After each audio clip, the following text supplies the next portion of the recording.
Salut à tous et bienvenue sur AutoFuté, la chaîne qui vous aide à rouler plus malin. Aujourd'hui, on s'attaque à une question que tout automobiliste s'est déjà posée au moins une fois. Boîte manuelle ou boîte automatique? Depuis quelques années, la boîte automatique gagne du terrain, même en France, un pays historiquement attaché à la boîte manuelle. Mais est-ce vraiment mieux? Ou est-ce simplement une question de confort? Dans cette vidéo, on va tout comparer, que ce soit la consommation, la fiabilité, le coût, le plaisir de conduite, la revente et l'entretien. À la fin, vous saurez exactement laquelle choisir selon votre profil. Alors, attachez votre ceinture, et c'est parti. Commençons par le début, comment fonctionnent ces deux types de boîtes. La boîte manuelle, c'est vous qui gérez les rapports. Vous appuyez sur l'embrayage avec le pied gauche, vous passez la vitesse avec le levier, et vous relâchez progressivement l'embrayage. Elle est composée de pignons, d'un arbre primaire et secondaire, et d'un embrayage commandé par le conducteur. La boîte automatique, elle, fait tout toute seule. Pas besoin de pédale d'embrayage, elle utilise un convertisseur de couple ou un système à double embrayage pour passer les vitesses, sans intervention humaine. Certains modèles récents adaptent même les passages de vitesse à votre style de conduite. En règle générale, une voiture avec boîte automatique coûte plus cher qu'une manuelle à l'achat. La différence de prix peut aller de 1 000 à 3 000 euros, selon les modèles. Pourquoi? Parce que la technologie est plus complexe et coûte plus à produire. Exemple, une Peugeot 208 PureTech 100 SES en finition active. En boîte manuelle, elle coûte environ 20 500 euros. En automatique, on monte à 22 500 euros. Soit 2 000 euros d'écart. Mais attention, avec l'électrification croissante, la boîte automatique devient la norme. Sur certains modèles hybrides ou électriques, vous n'avez même plus le choix. Alors oui, c'est plus cher à l'achat, mais ce n'est pas tout ce qui compte. Regardons ce que ça donne en consommation. Longtemps, on a dit que les boîtes automatiques consommaient plus. Mais est-ce encore vrai? Sur les anciens modèles, oui. Les boîtes automatiques à convertisseur de couple étaient moins efficaces. Mais sur les boîtes modernes, notamment à double embrayage, les choses ont changé. Parfois, une boîte auto consomme même moins qu'une manuelle, car elle optimise mieux les passages de vitesse. Prenons un exemple concret. Une Volkswagen Golf TSI consomme 5,4 litres sur 100 km en boîte manuelle. En boîte DSG, double embrayage, elle descend à 5,2 litres sur 100 km. Sur autoroute, la différence est minime. Mais en ville, la boîte auto peut être plus efficiente, car elle évite les à-coups et optimise les relances. Donc si vous faites beaucoup de villes ou de bouchons, la boîte auto est plus avantageuse. Mais sur route ou autoroute, la manuelle reste très compétitive. Parlons fiabilité et entretien, un point très important. La boîte manuelle est simple et éprouvée. L'entretien est limité, il faut changer l'embrayage tous les 150 000 à 200 000 km, une vidange d'huile si besoin.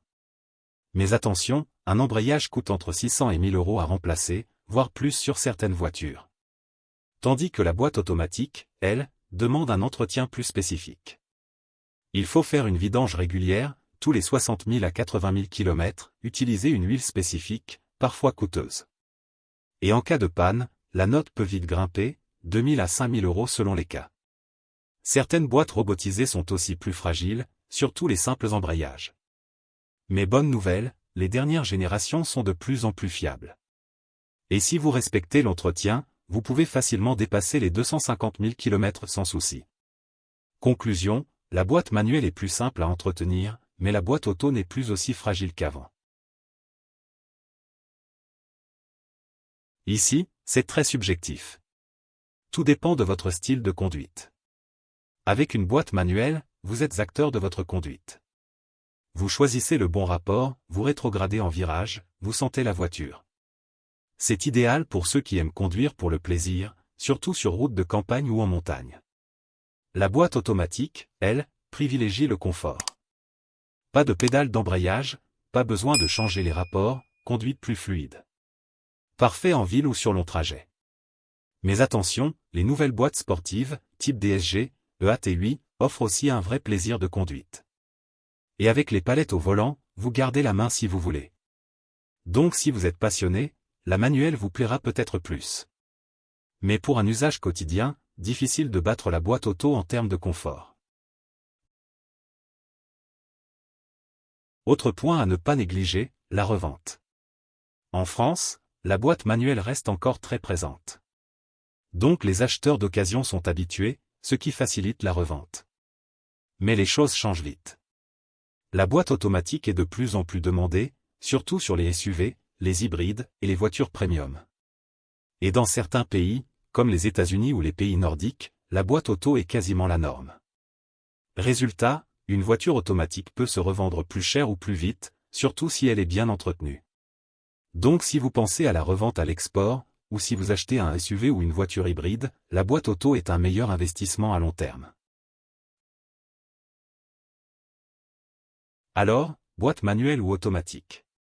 Tout dépend de vous. Choisissez la boîte manuelle si vous aimez maîtriser votre conduite.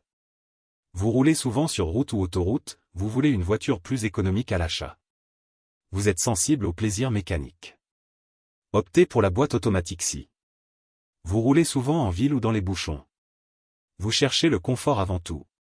Vous avez une voiture hybride ou électrique, vous prévoyez une revente à l'export ou dans un pays où l'auto est favorisée. Et n'oubliez pas, les jeunes conducteurs peuvent aussi apprendre en automatique désormais. Mais attention, si vous passez le permis en boîte auto, vous ne pouvez conduire que des voitures automatiques. Alors, verdict? La boîte manuelle reste une valeur sûre pour les puristes et ceux qui veulent garder la main. Mais la boîte automatique a fait d'énormes progrès, au point de devenir le choix par défaut sur beaucoup de modèles récents. Le plus important, c'est de choisir selon vos besoins réels et votre environnement de conduite. Inutile d'acheter une boîte manuelle si vous passez vos journées dans les bouchons. Et pas la peine de payer une boîte auto dernier cri si vous roulez peu ou uniquement sur autoroute.